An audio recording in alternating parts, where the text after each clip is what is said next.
तहसीलदार आए थोड़ा सा, कई बार बहुत सारे तहसीलदार आए, लेकिन हाल ही में एक ऐसे तहसीलदार का नाम मैं कहूँ अनुभवहीन इसलिए कि मैंने शायद ही जानवी शुक्ला एक नामक तहसीलदार आई हैं। हमें ये लगता है कि ये इनसे ज़्यादा तो पटवारी समझदार है। जो पटवारी यहाँ काम कर रहे हैं इनसे कई गुना ज़्यादा पटवारी समझदार है, और ये पटवारियों की इशारे पे काम करती है। हमें ये नहीं लगता ये निर्णय जो है तो खुद के फैसले से ले पाती है। इनका जितना भी न्यायालयीन कार्यवाही जनता के हित में निर्णय आते हैं, ये सिर्फ अपना निर्णय पटवारियों के इशारों पर लेती है। जो पटवारी कह दिए, जो पटवारी ठीक है ग्राउंड जीरो के अधिकारी हैं, लेकिन एक जिम्मेदार आप उनसे भी ज़्यादा शिक्षित पदाधिकारी हैं, बड़े पद पर हैं, तो आपको निर्णय लेने का एक अधिकार होता है। हाल ही में मेरे साथ 2-3 पीड़ित परिवार ऐसे आए हैं। हाल ही में साथ में मैं बताऊं, वार्ड क्रमांक 23 के कुछ मामले हैं जो साहू परिवार से हैं, और इनका मामला आया है कि 1 लाख रुपए की रिश्वत इन्होंने 3 महीने से पीड़ित परिवार भटक रहा है। हाई कोर्ट का आदेश है, निचली अदालत का आदेश है कि कार्यवाही की जाए और नामांतरण करके पीड़ित परिवार को न्याय दिया जाए, लेकिन इनके द्वारा 3 महीने से लटकाने के बाद ये पीड़ित परिवार जब इनके घर में कमरे में मिलने जाता है कि मैडम किसी तरीके से निवेदन करने जाते कर दिया जाए।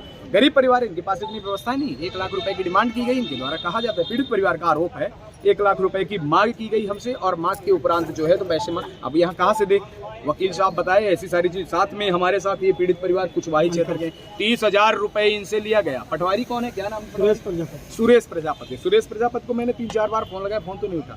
जब अधिकारी ही भ्रष्ट, बड़ा अधिकारी, तो निचले वाले क्या करेंगे? वसूली का केंद्र बना के रखे आप, वसूल के, तो ये अनुभवहीन पदाधिकारी। दूसरी चीज मैं बताऊं कि सीधी जिले में आपको गोपत बनास तहसीलदार को देखा होगा, गोपत बनास में 2 नायब तहसीलदार हैं। दुर्भाग्य का विषय है कि 2 नायब तहसीलदार यहाँ बैठे, लेकिन ये बहरी का प्रभार भी सवाल नहीं यहाँ कभी। अरे आपको खाने से फुर्सत मिले तो जनता को न्याय भी देने का कष्ट करें मैडम। हमें शर्म लगती है कि आप जैसे लोगों पढ़ लिखने के बाद आप पैसा वसूलने, गरीबों की ये नोच के आप मांस खा रहे हैं ना, ये बहुत बड़ा अपराध है। और ये मांस ही खाना है, उनके पेट का अधिकार खा रहे हैं, उनका भरण पोषण खा रहे हैं।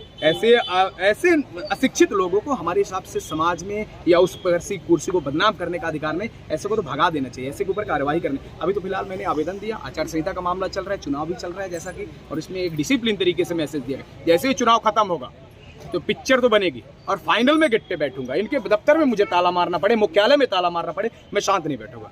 इनके पिताजी की या किसी की ये जागीर नहीं है, जनता की प्रॉपर्टी, काम करना पड़ेगा। अगर काम नहीं कर सकते आप तो कुर्सी छोड़ो। जो ज्ञापन अभी रिसीव हुआ है तो इस पर पूरी तरह से जांच होगी, देखा जाएगा, और जो भी हो सकता है वो इसके लिए निराकरण के लिए किया जाएगा माननीय कलेक्टर महोदय के निर्देशन। मैडम ये जांच बिल्कुल होगी, बिना जांच के तो हम कार्रवाई नहीं कर पाएंगे ना।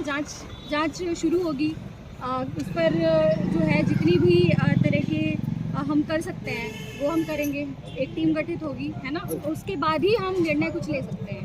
ठीक है, तो इन सब पर कार्यवाही का हो जाएगा एक बार जांच अगर शुरू हो जाती है तो। और इस सब में समय लगता है, ये 1 या 2 दिन के काम नहीं होते हैं, तो इन पे समय लगेगा और एक निश्चित समय के बाद इस चीज़ का निराकरण हो जाएगा। तहसीलदार मैडम के ऊपर ये पहला मामला नहीं है, इस तरह के मामला देख लिया जाएगा, किया जाएगा, जांच इस पर बैठाई जाएगी। कोर्ट ऑर्डर के बाद भी कुछ नहीं कर रहे हैं।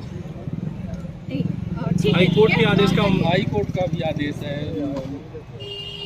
ठीक है, जो आदेश है उसको पूरी तरह से जांच के समझ कर, और जो भी जिस तरह से आरोप हो रहे हैं तो उसके ऊपर प्रॉपर जांच होगी।